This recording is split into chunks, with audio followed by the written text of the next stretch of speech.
Another guy who many people have been getting on, who was saying to trade because he's lazy or because he is not a good NBA player, or he's not a good big, or he doesn't care about basketball, whatever you want to say, is Jalen Duren, who again as well played a great game tonight. 18 points, 9 boards, 1 assist, 2 blocks, 2 turnovers, only 2 fouls, again, on 8 for 10 shooting. 2 for 2 from the free throw line. Once again, I'm going to start there again. He continues to knock down his free throws. He is 85+% in the past month from the line. I say all the time, after starting the season, shooting 58%. He's flipped that number from 5'8" to 8'5". The boy is hooping. I can't believe how many people gave up on Jalen Duren so early in the season. I can't believe it. Why in the world would you trade a guy who was 21 years old, who finally has a coach who can really help to mold him into the guy he needs to be, when he's making $4 million? What are you going to get in return for that? What are you going to get in return for? That's what I understand. When people say trade JD, for what?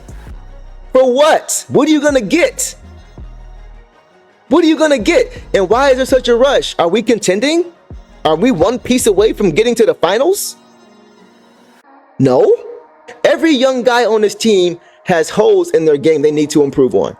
Every single one.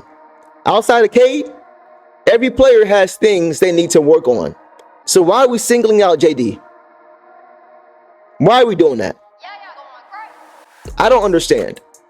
The guy is playing very good basketball right now. He defended the paint extremely well tonight. Extremely well tonight, especially in that fourth quarter, man. He was all over the boards. Offensive rebound after offensive rebound. I'm not even talking about the offense. The way he was contesting shots at the rim over and over and over again. The way he was attacking the glass, regardless of where the shot was taken, the level of difficulty it was, whether he thought it was going in or not, it didn't matter. He was attacking the glass. If the shot went in, he was jumping up and coming right back down and going down the court. That's what I'm talking about. He is looking more and more from an energy and effort standpoint like Isaiah Stewart. The things that Stu does with his limitations, but he is able to negate that because of his motor and the way he plays the game, physicality, intensity, high energy. Stu was able to negate his lack of size and his lack of athleticism because of how he plays and how he attacks. Jalen Duren is starting to do the same things now, and you're seeing that he's doing it at times at a higher level than Stu because he has the size, because he has the athleticism. If he commits the way Stu does, he is going to be a very, very good big in this league. And he was tonight, and he was the previous game, and the game before that, and the game before that.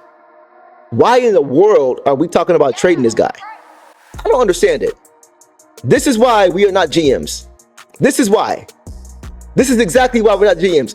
Imagine him going to another team that actually gives him patience. 2 or 3 years from now, he could be an all-star. He is that good of a player. He's that good.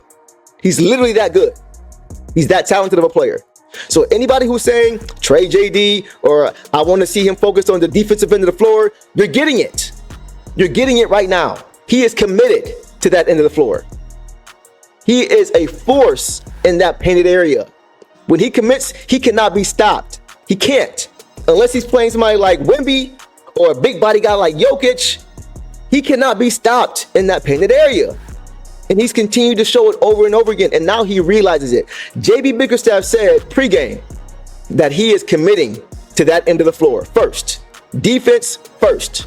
Defense first. He is committed to that end of the floor, and now you're seeing the results. You're seeing it. You're seeing what he can be. He is growing before our very eyes.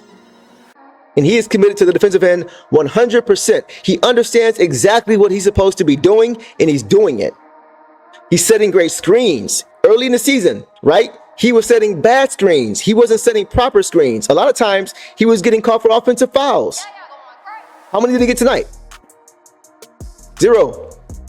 And other times in the beginning of the season, when he wasn't getting offensive fouls, he was setting very soft screens because he didn't understand how to set them properly when it came to the chemistry with him and Cade. So there'd be very soft screens. Cade would have no room coming off it, and now you got nothing. K's defender's right back in front of him. No space to get into the paint. Not anymore. He's setting hard screens, and he's rolling, and he's getting rewarded with lob after lob after lob. How many alley-oop dunks did we see tonight, guys? How many easy points did he get? How many assists did K get as a result of that? It's a reason that JD shot 8 for 10 tonight. Again, he's shooting over 70% on the season.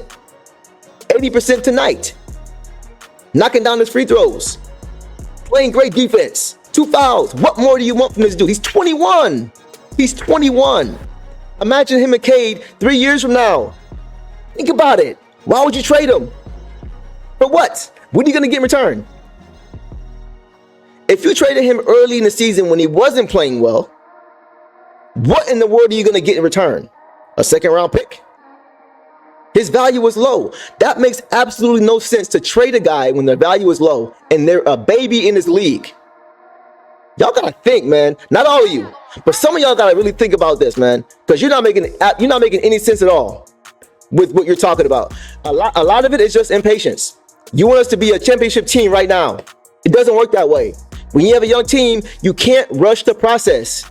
You have to go through the growing pains. You have to go through the growing pains. This is the result of going through those growing pains. And they're not done. There's going to be more growing pains. A lot more. But with those, you're going to see guys take 1 step back. And then 2 weeks later, 2 steps forward. And then a week later, 2 steps back. And then a week later, 4 steps forward. It's all part of the process. Broderick, 100%. They said the same thing about Jaden. The same thing about Jaden. Let's trade Jaden. Let's get Devin Booker or somebody else. Why? What are you going to get in return? You can't trade Jaden for Devin Booker straight up. So what, you include Stu, the heart and soul of our team? What are we talking about? Y'all got to chill, man. I know I'm not usually this animated, but some of the things y'all say don't make any sense. It don't make no sense at all. Not even just Jaden. Y'all were getting on K at the beginning of the season. All these turnovers, man. He's not a point guard. 10 turnovers? I don't think anybody's ever done that before. So what, you trade him too? Now look at him. 5-to-1 assist to turnover ratio in back-to-back games. 15 assists yesterday, 3 turnovers. Tonight, 14 assists, 3 turnovers. You can't rush the process. You cannot rush the process. Period. Which is why we are not GMs. If we did, we would have 30 second-round draft picks on our team and no players. Because that's all you're going to get in return for guys. When their stock is low because they're growing and they're learning and they're young, you're not going to get anything in return. Nothing. Y'all got to chill, man. JD, once again, amazing game. Amazing game. Let me know one thing that you would want to see JD do tonight that he didn't do. One thing you want to see JD do tonight that he didn't do. What more would you like to see from JD that he did not provide tonight? Last game. Before that. I'll wait. I'm just saying, man. Y'all got to stop. Y'all really got to stop.